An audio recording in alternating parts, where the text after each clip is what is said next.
Welcome to BaseballGuys.com. I'm your host on Around the Horn, Ray Flowers.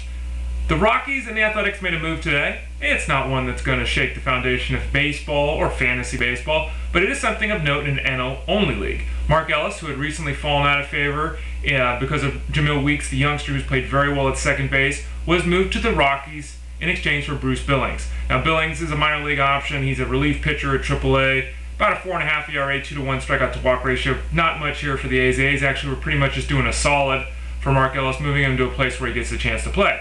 Now, he'll get a chance to play at the Rockies because Eric Young, who has tons of potential, tons of speed, just can't ever seem to get it going at the major league level. He has only 8 at-bats since June 11th. He's just not playing. Jonathan Herrera, who's seen a lot of time at second base this year for the Rockies, is hitting 98 in June.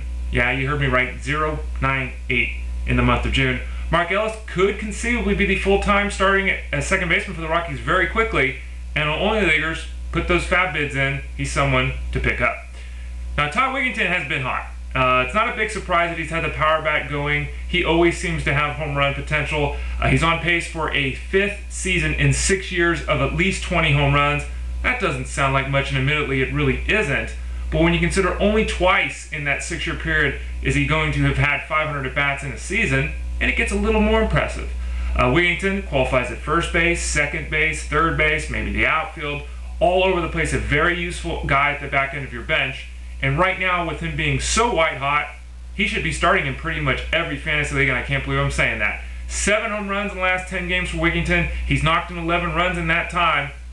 Tough to find a guy who's swinging a better power bat right now than Ty Wigginton of the Rockies. Josh Johnson, here's the update on Josh Johnson. He went and saw another doctor, had a checkup. Everything's structurally sound in that shoulder of his, but he had another injection into the shoulder. He's been asked to shut down everything for about 10 days.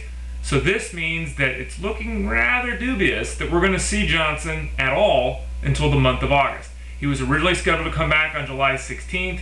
Shutting him down for 10 days, you have to figure, puts him at least back to the 26th. He's probably going to lose some of the stamina, etc., that he's built up the past couple of weeks working his way back. So again, August is probably when we're going to see Johnson back out on the hill. I wouldn't expect him to look anything like the pitcher we saw early in the season. Maybe he returns and surprises.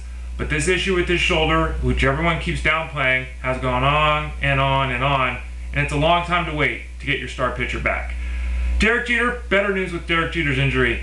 He hopes to be back on Monday for the Yankees. He's going to play Saturday and Sunday in the minors. As long as he doesn't have any setbacks, he'll be back in that lineup. Joe Girardi has already said that Jeter will go back to the top of the order for the Yankees when he returns to continue his quest for 3,000 hits. Brett Gardner does lose some value in this move, moving down to the bottom of the order because of the loss of plate appearances. He'll obviously still be effective there at that part of the order. Look for Jeter to be back early next week. In a weekly league, you can feel pretty confident that he's going to be out there for you and the Yankees. Okay, big surprise here with these two names on the hill. We're talking injuries, Eric Bedard and Rich Harden.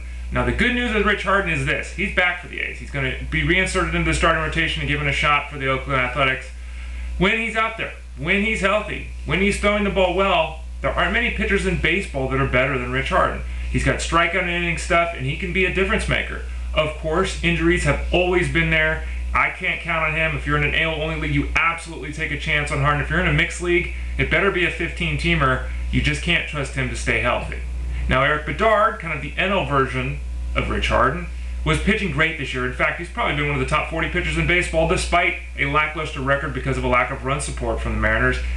He's been placed on the disabled list. Now, before you panic, the good news is it has nothing to do with his arm. His arm still appears to be fine. It's an issue with his knee. It also makes sense at this time of the season, given that the All-Star game is coming up. Shut Bedard down for a couple of weeks, give his body a chance to kind of catch up, and hopefully allow him to repeat what he's done in the second half.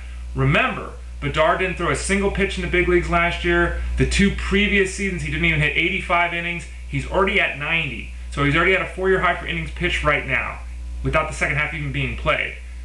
If you held on to Bedard at this point, it's going to be hard to trade him with this news. I guess you hold on to him and hope he continues doing what he's done in the first half. My advice to you would be, he comes back, has a good couple of starts after the All-Star break, consider moving him. Again, really tough to trust his health.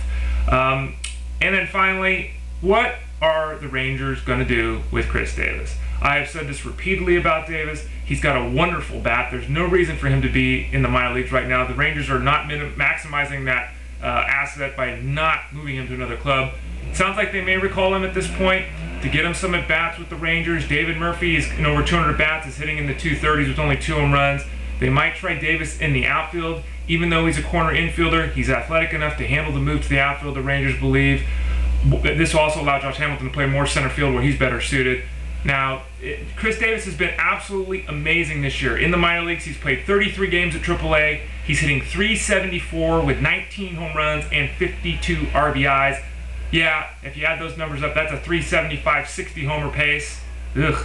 Okay, actually, it's even more than that. It's been absolutely phenomenal for him. In fact, if you go and consider last season's work at AAA, his last 136 games in the minors, 136 games, so just under a full season, .338, 33 home runs, 132 RBIs, and 94 runs scored. Man's got nothing left to prove in the minors. Rangers either give him that shot or move him. He deserves to be in the big leagues. I'm Ray Flowers, BaseballGuys.com. Thanks for joining me on Around the Horn. Talk to y'all again soon.